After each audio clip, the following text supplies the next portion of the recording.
Buenos días. Antes que nada, muchísimas gracias por la invitación y nos encontramos con María del Carmen Carrión Pérez, la decana de la Facultad de Ciencias de la Universidad de Granada. Permítame decirle que hemos estado investigando un poco sobre usted y hemos decidido coger su biografía como eje de nuestra entrevista. Estupendo. Muy bien. Hemos hablado un poco entre nosotros y hemos investigado, como dice mi compañera, y hemos leído que a muy temprana edad tuvo que separarse de su familia para venirse a estudiar aquí. ¿Qué le supuso a usted esta separación?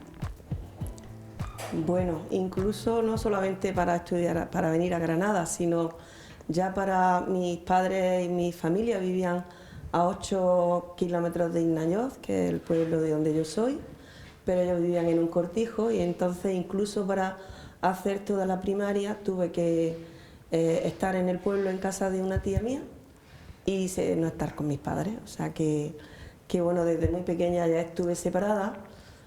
Lo que supuso para mí, bueno, pues quizá lo más duro es no estar al lado de mi madre, ¿no?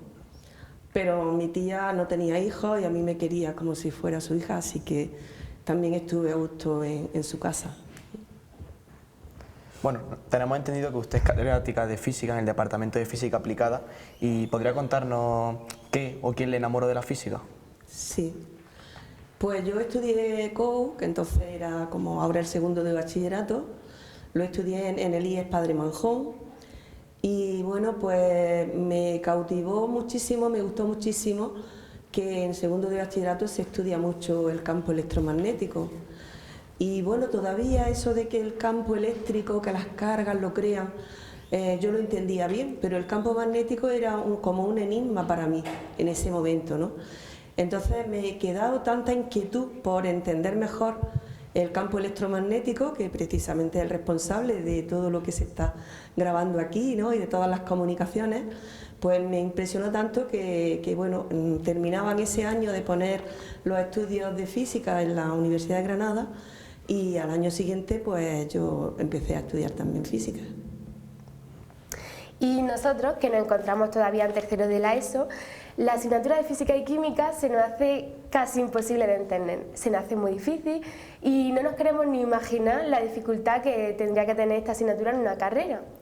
¿En algún momento sintió que no podía más con la dificultad de esta compleja carrera y quiso tirar la toalla?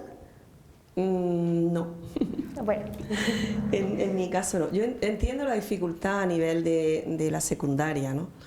Porque todavía no se dispone de las herramientas matemáticas ni de los conocimientos como para poder dar en mucha profundidad la química y la física, ¿no? Entonces se estudia física y química, pero quizás a nivel más cualitativo. De todas formas, yo creo que se trata también de cambiar un poco las metodologías para secundaria para hacerla llamativa para vosotros, ¿no?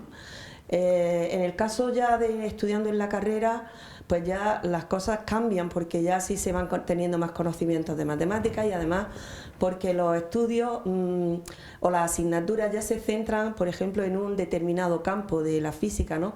Entonces ya pues se estudia óptica o se estudia física cuántica o se estudia electromagnetismo o se estudia física del estado sólido, pero ya cada asignatura va teniendo una parte de la física y bueno, como a mí me seguía gustando y me iba enamorando cada vez más de la física, pues en ningún momento pensé en tirar la toalla. De hecho, en ningún momento tuve que examinarme en septiembre, todas las asignaturas las aprobé en junio o julio, que era cuando terminaba el curso académico.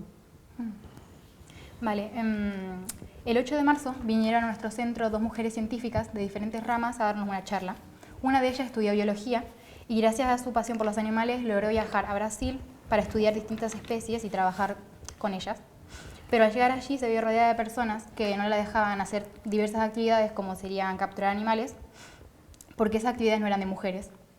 Esto, francamente, a mí por lo menos me impresionó muchísimo y quería preguntarle si usted vivió algo similar y si se ha encontrado algún impedimento por parte de sus compañeros, profesores o familiares al querer estudiar este tipo de carrera, siendo en su momento típica de hombres. Pues sí, la verdad es que sí, que he encontrado dificultades porque no cuento solo mi experiencia, sino también las de mis compañeras, ¿no? Y he encontrado desde, no sé, cuando ya terminas la carrera y quieres empezar a investigar o hacer vida universitaria, pero ya habiendo acabado la carrera, pues me encontré que había compañeros en la facultad que para entrar a las chicas les preguntaban si nos preguntaban si teníamos novio, o nos preguntaban, en el caso a posteriori, cuando yo ya era profesora ayudante, pues nos preguntaban cuántos hijos piensas tener, por ejemplo. O no sé, o sea, que sí que hay dificultades. A veces son más sutiles, pero bueno, quizás las más sutiles son las más difíciles de atajar, ¿no? Entonces, pues yo creo que sí que la ha habido, afortunadamente quizás cada vez menos, pero desde luego que hemos tenido que batallar las mujeres para poder estar en el sitio en el que estamos. Vale, y volviendo un poco a reconducir la entrevista, hace poco estuvimos leyendo un artículo, ¿no?, que se publicó para el Día de la Mujer recientemente, y bueno, pues consultamos, ¿no?, que usted había tenido que separarse de su familia muy joven y luego tuvo que separarse de su hijo, ¿no?, apenas con 5 meses. Entonces queremos preguntarle que si fue muy duro esas separaciones. Pues sí, yo estaba haciendo la tesis doctoral, que es un paso obligatorio para poder después optar a las plazas de profesor en la universidad. Primero hay que ser doctor.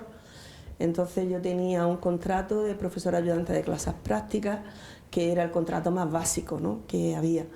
Y bueno, pues me surgió la oportunidad porque el Ministerio de Asuntos Exteriores italiano me concedió una beca para pasar 3 meses en el Politécnico de Turín y hacer allí parte o tener una experiencia con el tema de investigación de mi tesis doctoral. Cuando yo solicité aquella beca no estaba todavía embarazada, pero los plazos son largos y en ese periodo pues me quedé embarazada, nació mi hijo mayor y bueno, cuando él tenía 5 meses ya no había más posibilidad, me tenía que ir o perder la beca, ¿no? Entonces bueno, pues me fui a Italia y allí pasé un tiempo separada del niño. Quizás lo peor fue que, claro, entonces no había internet, no había teléfonos móviles y no había tantas posibilidades, ¿no?, como ahora. Y bueno, pues por ejemplo, recibí una foto de mi hijo con su primer diente, pues nada, me mandaron la foto para que yo la viera, ¿no? Pero bueno, fue duro, fue muy duro, todavía me emociona un poco el pensarlo. Mi hijo cuando se cabrea conmigo, que sepáis que me dice, ¿cómo me abandonaste de pequeño? Entonces todavía no lo dice con cariño, pero bueno, de vez en cuando se cabrea conmigo también lo dice, ¿no? Pero con el paso del tiempo también hay que valorar todo como fue, ¿no? Entonces yo tengo todavía amigas de aquella época, tengo relación con los profesores del Politécnico de Turín, o sea que bueno, que en principio globalmente la experiencia fue positiva. Y como broche de oro profesional consiguió ser usted la primera decana de la Facultad de Ciencias desde su inauguración en 1857 y también ser la primera catedrática de Física en el Departamento de Física Aplicada, teniendo en cuenta que estos puestos solo el 15% son ocupados por mujeres. ¿Qué ha supuesto para usted abrir camino a futuras generaciones, a futuras mujeres? ¿Está orgullosa? Pues la verdad es que sí, pero sobre todo por ver que ahora mismo esa brecha se va rellenando, ¿no?, se va haciendo más pequeña, ¿no?, porque efectivamente ya hay muchas mujeres catedráticas en mi departamento, aunque yo fui la primera, pues ya me han seguido muchas más. Allá hay gente más joven que accede a la cátedra, no como yo accedí con 50 años, sino con 40 y tantos, y eso me alegra muchísimo.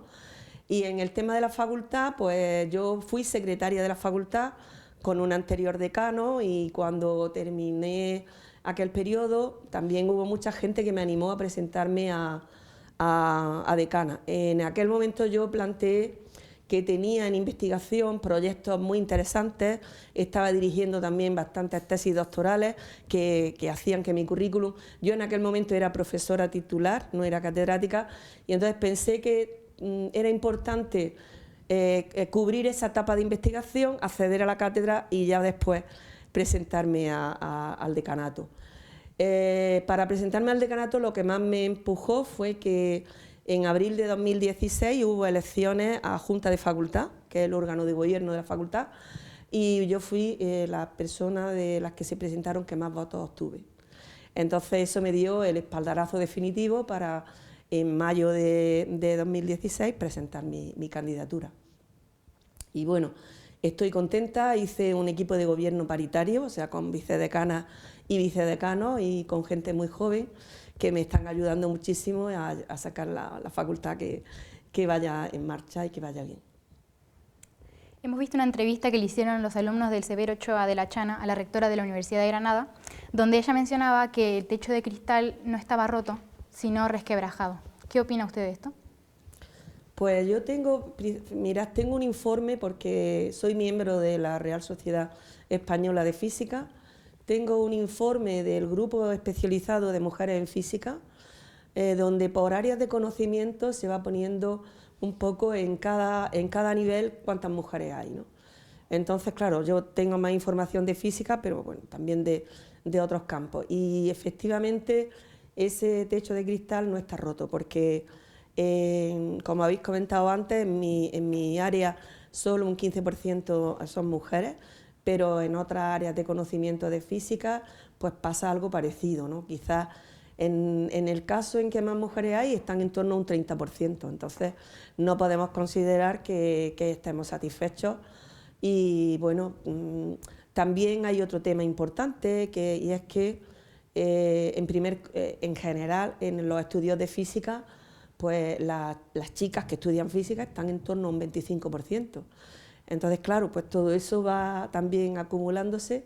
Yo creo que ese tipo de cuestiones y ese techo de cristal se romperá cuando seamos capaces de arrancar con temas de igualdad y de formación en edades más tempranas, en edades empezando por las niñas, porque si no va a ser muy complicado. Bueno, y también nos gustaría saber un poco sobre en qué consiste su trabajo y que si en algún momento de su vida llegó a plantearse llegar tan lejos y bueno, también cómo puede organizarse respecto a trabajo, su vida personal, familia y su tiempo libre. Pues ahora mismo que ya tengo una edad en que mis hijos están independientes y casados, lo que me ocupa más tiempo es atender a mis nietos, así que, pero bueno, cuando yo tenía a mis hijos pequeños, pues era complicado, ¿no? Mi hija no quería oír de que su madre tuviera cargo, pero ella no quería. Entonces, es complicado, pero también ahí yo tengo la suerte, y siempre lo digo, de, bueno, pues que tener una pareja, tener mi marido, que me ayuda en todo, o sea que esto es una cuestión de dos. Entonces siempre me han ayudado, mi familia, mi suegra me ha ayudado muchísimo con mi hijo y sobre todo pues eso, que siempre me he sentido muy ayudada por mi pareja. Y esto es cuestión de compartir, en algún momento hay que ayudarle a él y en otro momento pues él te ayuda a ti, o sea que en ese sentido he tenido suerte también. Y nosotros, que somos tres adolescentes un poco perdidos, que estamos a punto de dar el salto para decidir quiénes vamos a ser en un futuro, ¿qué breve consejo nos daría? Pues sobre todo que penséis que os gusta y que intentéis con esa idea clara, pues me gustaría hacer esto, pues marcaros un camino e intentar conseguirlo. O sea, no hay que mirar solo qué expectativas profesionales, dónde voy a ganar más dinero, sino hay que intentar hacer lo que nos gusta, porque si nos encontramos piedras en el camino seremos capaces de caernos, pero levantarnos también, ¿no? Sobre todo por eso, porque tengáis claro un poco cuál es vuestro objetivo, cuál es vuestra profesión, cuáles son también un poco vuestras metas, no solamente a nivel profesional, sino también a nivel personal, ¿no? Entonces, seguro que eso os va a ayudar muchísimo a seguir adelante y a llegar a buen término. Y además, con las preguntas tan interesantes que estáis haciendo y lo que habéis trabajado un poco en mi currículum, seguro que sois muy concienzudos y que seguro que lo vais a conseguir. Bueno, ¿y podría contarnos un poco en qué consiste su trabajo? Sí, claro. Te voy a contar dos cosillas de las últimas en las que he trabajado. Como a mí como estudié físicas, como he comentado antes, porque me gustaba mucho el electromagnetismo, pues he trabajado en electromagnetismo. Entonces, para que os hagáis una idea, Imaginaros que, bueno, hay muchos tipos de radares. Yo he trabajado en temas de identificación de blancos de radar. Entonces, hay muchos tipos de radar, pero imaginaros que yo lo que quiero es identificar un objeto que está, por ejemplo, en la atmósfera, ¿vale? Entonces, se le manda un pulso electromagnético a ese objeto, se inducen una serie de corrientes, porque ese objeto, en principio, se supone que es un conductor que conduce la electricidad. Se inducen una serie de corrientes y él manda una respuesta que de nuevo la recibe el radar. Y entonces se trataría de identificar la geometría de ese objeto y poder identificarlo. Esa sería una de las líneas de investigación que yo he trabajado. Y os voy a contar también la última, en la que estoy dirigiendo la última tesis doctoral, porque es quizá una cosa más bonita, porque tiene que ver más con el medio ambiente, ¿no? Resulta que nosotros tenemos en Sierra Nevada, en el barranco de Poqueira, arriba ya en la nieve, enterrados casi todo el año, dos magnetómetros, uno orientado en la dirección norte-sur, otro en la dirección este-oeste. Dos magnetómetros que miden continuamente el campo magnético terrestre, que no sé si sabéis que la Tierra es como si fuera un imán gigantesco y que tiene su correspondiente campo magnético. Entonces, esos magnetómetros miden el campo magnético terrestre y nos mandan esa información desde allí, desde la estación de Sierra Nevada, hasta aquí a la Universidad de Granada. Y nosotros ahora analizamos esa información que nos llega. ¿Por qué? Pues porque resulta que la Tierra, como globo terráqueo, toda la distancia que hay desde la superficie de la Tierra hasta la ionosfera, pues actúa como si fuera también un espacio en el cual, debido a las tormentas, debido a los rayos, se excita esa zona y se producen ondas electromagnéticas que nosotros podemos analizar.